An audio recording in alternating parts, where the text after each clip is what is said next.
लंबे समय से बिहार के अभ्यर्थियों की ये मांग रही है कि बिहार में डोमिसाइल लागू किया जाए, और ऐसा इसलिए हो रहा है क्योंकि बिहार से बाहर कुछ राज्यों में प्रत्यक्ष रूप से डोमिसाइल है, जहां बिहार के अभ्यर्थी फॉर्म नहीं भर सकते, या कह लीजिए कि उस राज्य के अलावा दूसरे राज्य के अभ्यर्थी फॉर्म नहीं भर सकते। जबकि कुछ राज्य में अप्रत्यक्ष रूप से डोमिसाइल लागू है, जहां पे भर्ती प्रक्रिया ऐसी है, सिलेबस ऐसा है कि बाहर के अभ्यर्थियों को या तो परेशानी होती है या सिलेक्शन नहीं होने दिया जाता है। उस राज्य का जो सिलेबस रहता है, उस राज्य से संबंधित क्वेश्चन अधिक पूछे जाते हैं, प्रश्न अधिक पूछे जाते हैं, अलग से एक पेपर दे दिया जाता है जिसमें 100 कभी 150 प्रश्न रहते हैं, और इस कारण बिहारी अभ्यर्थियों को नुकसान होता है और उस राज्य के अभ्यर्थियों को फायदा होता है। और बिहार में क्या है कि पूरे भारत के लोग आकर फॉर्म भर रहे हैं, नौकरी भी कर रहे हैं। तो हम ये कहना चाहते हैं कि हम लोग किसी बाहरी का विरोध नहीं कर रहे हैं। ये नहीं समझा जाए कि बाहरी का हम लोग विरोध करें, नहीं। बिहार से बाहर के हजारों छात्र छात्राएं यहाँ पटना में आकर रेलवे की तैयारी कर रहे हैं, अन्य प्रतियोगी परीक्षा की तैयारी कर रहे हैं, चाहे दरोगा हो या बीपीएससी सिविल सेवा हो। तो हम लोग किन्हीं का विरोध नहीं कर रहे हैं, लेकिन बिहार के अभ्यर्थियों के हक में हम लोग ये मांग कर रहे हैं कि बिहार की सरकारी नौकरी में डोमिसाइल लागू हो। ऐसा इसलिए कर रहे हैं क्योंकि जब एक देश एक कानून की बात की जाती है, एक देश एक चुनाव की बात की जाती है, तो फिर एक देश एक नियुक्ति प्रक्रिया क्यों नहीं होनी चाहिए?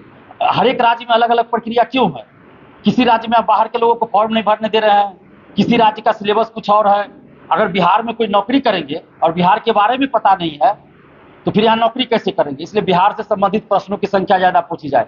प्राथमिक शिक्षा में 100% डोमिसाइल लागू हो, क्योंकि आंध्र प्रदेश के, तमिलनाडु के, पश्चिम बंगाल के कोई यहाँ शिक्षक या शिक्षिका बन गए, तो क्या बच्चों को बता पाएंगे सही से? भाषा का प्रॉब्लम होगा, बच्चे तो तमिलनाडु की भाषा नहीं समझेंगे, या तमिलनाडु के शिक्षक यहाँ की मैथिली या भोजपुरी मगही नहीं समझेंगे। इसलिए प्राथमिक शिक्षा में 100% डोमिसाइल लागू हो, और अन्य जगह 90% डोमिसाइल सीधे तौर पे लागू हो। 10% सीट ओपन रहे, जिसमें बिहार के लोग भी जा सकते हैं, बिहार से बाहर के लोग भी आ सकते हैं। और बिहार के प्रतियोगी परीक्षाओं का सिलेबस भी इस तरह बना जाए कि बिहार से संबंधित प्रश्न ज्यादा पूछे जाए, और हो सकता है तो एक अलग से पेपर दे दिया जाए जिसमें सिर्फ और सिर्फ बिहार से संबंधित प्रश्न पूछे जाए, और बिहार के अभ्यर्थियों के साथ न्याय हो, पारदर्शिता लाई जाए। दरोगा, सिपाही, बीएसएससी सहित सभी बहाली में पारदर्शिता लाई जाए, क्योंकि अभी रिजल्ट के नाम पे सिर्फ रोल नंबर का पीडीएफ जारी होता है, आंसर की जारी नहीं होता है, कट ऑफ जारी नहीं होता है, क्वेश्चन बुकलेट नहीं दिया जाता परीक्षा के बाद, वो मार्कशीट का कार्बन कॉपी नहीं दिया जाता है। तो वो सब जारी किया जाए, परीक्षा के बाद आंसर की जारी हो, रिजल्ट के साथ कट ऑफ सभी का मार्क्स जारी हो। और डोमिसाइल की जहां तक बात है, तो आप देखिए आरटीआई से बहुत सारा डाटा आया है। आरटीआई से डाटा आया, हम बताना चाहेंगे आपको कि ये डाटा है, ये टीचर बहाली से संबंधित है। इसमें है 423 पुरुष सफल हुए हैं, 423 जनरल कैटेगरी में पुरुष सफल हुए हैं, उसमें से 64 सिर्फ बिहारी है। 423 में सिर्फ 64 बिहारी, और बाहरी है 359। उसी तरह महिला में जनरल कैटेगरी में एक क्लास का हम बता रहे हैं, एक विषय का बता रहे हैं, 952 में बिहार की महिला है 176, बिहार से बाहर की महिला है 776। मतलब ये सुनने में थोड़ा अजीब लग रहा है कि कहीं प्रिंट गलत तो नहीं हो गया ना, बिहार के जगह बाहरी नहीं लिखा गया ना, लेकिन नहीं, ये सच्चाई है कि बिहार से ज्यादा बाहरी का सिलेक्शन हुआ है। और इसके अलावा और भी डाटा है जिसमें हम ये बताना चाहेंगे कि 163 बाहरी का सिलेक्शन हुआ है, सॉरी 63, वन नहीं, सिर्फ 63 बाहरी का सिलेक्शन हुआ है, और 199 63 बिहारी का सिलेक्शन, गलत हम बोल दिए, 63 बाहरी बिहारी का, 63 बिहारी और 199 बाहरी का सिलेक्शन हुआ है। तो ये अचानक ये कैसे हो गया? ये तो आश्चर्य लग रहा है। ये एक गिरोह काम कर रहा है बिहार में शिक्षक भर्ती में, और बिहार से बाहर के कुछ राज्यों में, जहां से सेटिंग का खेल चल रहा है कि बिहारी अभ्यर्थियों का हक मारा जाए। और इसीलिए आप देखिएगा कि बिहार में कुछ गिरोह सक्रिय है जो मिसाइल लागू नहीं होने देना चाहते हैं, लेकिन ये बिहार के अभ्यर्थियों के साथ नाइंसाफी है। अब देखिए, उत्तर प्रदेश बेसिक शिक्षा परिषद के प्राथमिक विद्यालयों के लिए प्रशिक्षु शिक्षकों का चयन, ये नोटिफिकेशन है, इसमें स्पष्ट रूप से लिखा हुआ है कि उत्तर प्रदेश का निवासी होना चाहिए। लेकिन बिहार में किसी चीज में ऐसा नहीं रहेगा कि बिहार का निवासी होना चाहिए। कुछ राज्य में ऐसा है या 5 वर्ष से वहां का निवासी है तभी फॉर्म भर सकते हैं, डीएलएड तभी कर सकते हैं जब 5 वर्ष से उस राज्य में रह रहे हैं। लेकिन बिहार में क्या किया गया, टीआरई 1, टीआरई 2, टीआरई 3 में फर्जीवाड़ा किस तरह किया गया है? परीक्षा से पहले कहीं जमीन ले लिया, वो भी फर्जी तरीके से, या तो कोई सगे संबंधी है तो उनसे लिखवा लिया गया, या दोस्त से लिखवा लिया गया, जमीन लिखवा लिया गया, आधार कार्ड में चेंज करवा लिया एड्रेस, ये हजारों की संख्या में है। और यहाँ का आरक्षण का लाभ भी ले लिया, ओबीसी में आ गया, कोई एससी में आ गया। अब आप सोचिए कि कितना बड़ा खेल बिहार में हुआ है। और मैं ऐसे नहीं कह रहा हूँ, मैं सबूत के साथ कह रहा हूँ। और बीपीएससी में, शिक्षा विभाग में है हिम्मत तो एक बार जांच करा ले, TRE 1, TRE 2, TRE 3, हजारों फर्जी निकलेंगे, जो फर्जी दिव्यांग सर्टिफिकेट, फर्जी डोमिसाइल और बायोमेट्रिक फर्जी तरीके से किए हैं। जांच करवा ले। वो साइबर थाना में दिलीप कुमार के खिलाफ आवेदन देने से कुछ नहीं होता है। दिलीप कुमार इस सबसे नहीं डरता है। तो बीपीएससी के अधिकारी लोग सुन ले, पहले अपने गिरबान में जाके, और जो गिरोह काम कर रहा है ना, आज न कल पकड़ा जाएगा। और बीपीएससी के वो अधिकारी भी बेनकाब होंगे जो ये सब काम कर रहे हैं। जिसका 2 पैर कटा है, किसी का 1 पैर कटा है, किसी का दोनों हाथ कटा है, किसी का 1 हाथ कटा है, वो बिहार में विकलांग नहीं है, वो बिहार में दिव्यांग नहीं है। लेकिन जो दोनों पैर से, हाथ से, पूरे शरीर से स्वस्थ है, वो फर्जी दिव्यांग लगा के बिहार का भी लोग, बिहार से बाहर का लोग 5000 में फर्जी सर्टिफिकेट बना के दिव्यांग का आरक्षण ले लिया। 50 मिनट एक्स्ट्रा समय परीक्षा में मिलता है और आरक्षण अलग, और नौकरी कर रहा है। उसकी भी जांच होनी चाहिए। ये सारे चीज की जांच हो। और काउंसलिंग इसीलिए पहले नहीं कराया जाता है। किसी भी बहाली में देखिएगा ना कि पहले काउंसलिंग होता है रिजल्ट से पहले, लेकिन यहाँ काउंसलिंग नहीं होता है। तो यही खेल खेला जा रहा है काउंसलिंग के नाम पर। तो हमारी ये मांग है, डोमिसाइल लागू हो, शिक्षक भर्ती, दरोगा, सिपाही सभी में 5 जून को हम लोग संपूर्ण क्रांति दिवस के अवसर पर पटना कॉलेज से 10 बजे से आंदोलन शुरू कर रहे हैं। 5 जून सुबह 10 बजे पटना में पटना कॉलेज मैदान से हम लोग आंदोलन शुरू कर रहे हैं।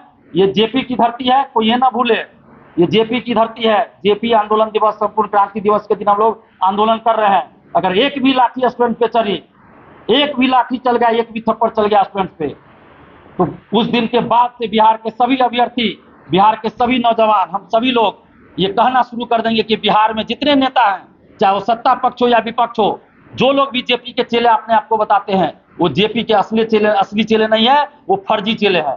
वो नकाब लगाकर चेले बने, रंगा सियार है वो लोग। अगर जेपी के असली चेले होंगे तो जेपी आंदोलन के दिन, संपूर्ण क्रांति दिवस के दिन अभ्यर्थियों पे लाठी नहीं चलाएंगे, ना एक थप्पड़ लगाएंगे, क्योंकि हम लोग शांतिपूर्वक आंदोलन करने जा रहे हैं। एक कागज का टुकड़ा भी किसी पे हम लोग नहीं चलाते हैं। हाथ जोड़कर सरकार से विनती करते हैं कि हमारी मांग को सुनिए, वार्ता कीजिए। कभी हम लोग हिंसक नहीं होते और ना ही होंगे। और साथ में हम नीतीश कुमार जी से भी कहना चाहते हैं, हाथ जोड़कर विनती करते हैं नीतीश कुमार जी से, तो नीतीश कुमार जी, आप जेपी आंदोलन से उभरे हुए नेता हैं, और बिहार के जितने बड़े नेता हैं वो सभी या तो जेपी आंदोलन से डायरेक्ट उभरे हुए नेता हैं, या जेपी आंदोलन से उभरे हुए नेता के बेटा बेटी, पोता पोती हैं। और जेपी आंदोलन के दिन, जेपी आंदोलन दिवस के दिन आंदोलन हो रहा है। बिहार के अभ्यर्थियों के हक की लड़ाई है। ये किसी एक की लड़ाई नहीं है, बिहारी स्वाभिमान की लड़ाई है। और वोट दे बिहारी, नौकरी ले बाहरी अब नहीं चलेगा। लाठी खाए बिहारी, नौकरी ले बाहरी नहीं चलेगा। बिहार की सरकारी नौकरी पर पहला हक बिहारियों का है। हम बाहरी का विरोध नहीं कर रहे हैं। 10% हम बोल रहे हैं कि 10% सीट ओपन रखे कि बाहर के लोग भी आ सकते हैं, और उसमें बिहारी लोग भी जा सकते हैं। तो हम बाहरी का विरोध नहीं कर रहे हैं। अगर किन्हीं को सबूत चाहिए कि बिहार में बाहरी लोगों का कितना हम लोग स्वागत करते हैं, तो हम सबूत भी देने के लिए तैयार हैं। यहाँ के उस कोचिंग शिक्षक, कोचिंग संस्थान का नाम बता देंगे, जाके अभ्यर्थी से मिलवा देंगे, जहां बिहार से बाहर के लोग आकर तैयारी कर रहे हैं। उनके रहने का, खाने का कोई चार्ज नहीं लग रहा, फ्री में रह रहे हैं, पटना में फ्री में परीक्षा दे रहे हैं। सारी व्यवस्था यहाँ कोचिंग वाले कर रहे हैं। आप कहिएगा तो नाम भी बता देंगे वैसे शिक्षक का। तो बिहार में ऐसा स्थिति है कि बाहरी का हम लोग इतना सम्मान करते हैं। मैंने खुद यूपी के कितने लड़कों लड़कियों को, जो व्यवस्था नहीं हो रही थी, उनको रहने का डर लग रहा था लड़की को, तो हम लोगों ने व्यवस्था कराया है, रहने का एग्जाम दिए सुरक्षित, और सिलेक्शन भी हुआ है। तो हम लोग किसी बाहरी का विरोध नहीं कर रहे, बस अपने हक और अधिकार के लिए लड़ाई लड़ रहे हैं। पश्चिम बंगाल में आता है कोई वैकेंसी तो भाषा का बाउंडेशन लगाया जाता है, प्रतिबंध लगाया जाता है। बिहार में मगही, भोजपुरी, मैथिली, अंगिका जो भाषा क्षेत्रीय है, उसको क्यों नहीं प्राथमिकता दी जा रही है प्राइमरी एजुकेशन में? अभी देखिए, उत्तर प्रदेश बीएड संयुक्त प्रवेश परीक्षा का नोटिफिकेशन है। इसमें स्पष्ट लिखा हुआ है कि मैक्सिमम, अधिकतम 5% बाहरी को लेना है, सिर्फ 5% बाहरी को लेना है। लेकिन बिहार में हमने डाटा बताया 63 बिहारी, 199 बाहरी। आप सोचिए कितना परसेंट होगा, आप लोग देखिए। तो ये किस तरह से होगा। 35% महिला आरक्षण बिहार से बाहर की महिला को भी दिया जा रहा है जनरल कैटेगरी में। उसका नुकसान जनरल कैटेगरी की महिला को तो हो ही रहा है, साथ में एससी ओबीसी महिला को भी हो रहा है। क्योंकि अगर बाहर के अभ्यर्थियों का सिलेक्शन नहीं होता महिला आरक्षण में के तहत, नहीं मिलता बाहरी को महिला आरक्षण, तो एससी ओबीसी कैटेगरी की लड़की महिला अभ्यर्थी भी जनरल कैटेगरी में जा सकती थी और जनरल कैटेगरी की भी और लड़की आ सकती थी। लेकिन यहाँ बाहरी को आरक्षण दिया जा रहा है। दिव्यांग आरक्षण बिहार से बाहर के लोगों को दिया गया टीआरई 1, टीआरई 2, टीआरई 3 में, जबकि ये गलत था।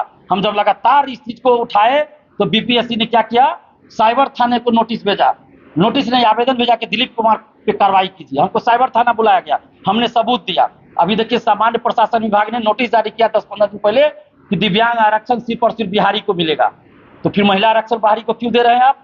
महिला आरक्षण भी सिर्फ और सिर्फ बिहारी को मिलना चाहिए, बिहारी बेटियों को मिलना चाहिए। तो इन सभी मुद्दों को लेकर डोमिसाइल लागू हो, पारदर्शिता लाई जाए, आरक्षण का लाभ सिर्फ बिहारी अभ्यर्थियों को मिले। लाइब्रेरियन है, बीएसएससी सीजीएल 4 है, दरोगा की वैकेंसी जल्द निकाली जाए और किसी तरह का फर्जीवाड़ा ना हो, पेपर लीक ना हो, पेपर लीक में संलिप्त सभी लोगों पे कार्रवाई हो। इन सभी मुद्दों को लेकर हम लोग आंदोलन कर रहे हैं। 5 जून को सुबह 10 बजे पटना कॉलेज से आंदोलन है। आप सबके चैनल के माध्यम से, इस प्रेस कॉन्फ्रेंस के माध्यम से सभी से अपील करना चाहते हैं, ये बिहार के हक और अधिकार की लड़ाई है। तो आप सभी लोग आइए पटना कॉलेज सुबह 10 बजे और भीड़ दिखाइए। लोकतंत्र है, चुनावी साल है, भीड़ का असर होगा। और हमारे जो मुख्यमंत्री हैं नीतीश कुमार जी, वो खुद छात्र आंदोलन से उभरे हुए नेता हैं, तो अच्छी तरह समझते हैं कि छात्र आंदोलन का क्या असर होता है।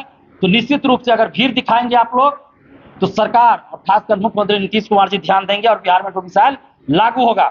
हम लोग 2 तरह से मांग कर, एक प्रत्यक्ष डोमिसाइल लागू हो जिससे प्राइमरी एजुकेशन में 100% और ऊपर के क्लास में और अन्य दरोगा सिपाही बीएसएससी में 90% डोमिसाइल लागू हो, जिसमें सिर्फ और सिर्फ बिहारी स्टूडेंट का सिलेक्शन हो। 10% सीट ओपन हो जिसमें बाहरी भी आ सकते हैं, मेरिट के आधार पर बिहार के लोग भी जा सकते हैं। और अप्रत्यक्ष रूप से भी डोमिसाइल लागू हो जिसमें बिहार की सभी प्रतियोगी परीक्षा में बिहार से संबंधित प्रश्न पूछा जाए, एक अलग से पेपर दिया जाए जिसमें सिर्फ और सिर्फ बिहार से संबंधित या तो 100 या 150 प्रश्न हो। ये हम मांग करते हैं। और साथ में सरकार से हम ये भी मांग करते हैं और ये बताना भी चाहते हैं कि ये आंदोलन पूरी तरह से छात्र आंदोलन है। इस आंदोलन में न तो कोई नेता और न ही किसी तरह के कोई शिक्षक या अदर संगठन की कोई भूमिका नहीं है, न तो प्रत्यक्ष न अप्रत्यक्ष। ये इसमें छात्र और छात्राएं ही शामिल होंगी। और हाथ जोड़कर हम विनती करते हैं, जितने भी कोचिंग शिक्षक हैं या कॉलेज के शिक्षक हैं, यूनिवर्सिटी के शिक्षक हैं, बुद्धिजीवी हैं, एडवोकेट हैं, अधिकारी हैं, सबसे विनती करते हैं इस आंदोलन को नैतिक समर्थन दीजिए। और जितने भी कोचिंग संचालक हैं तो पटना को छोड़कर पटना से बाहर बिहार के सभी जिला के जितने भी कोचिंग शिक्षक हैं उनसे हाथ जोड़कर विनती है कि 5 जून को दिन भर कोचिंग बंद कर दीजिए। 5 जून को दिन भर कोचिंग बंद कर दीजिए। और पटना के जितने कोचिंग शिक्षक हैं उनसे आग्रह है कि पटना के जितने कोचिंग शिक्षक है सुबह 9 बजे से शाम 4 बजे तक कोचिंग बंद कर दीजिए।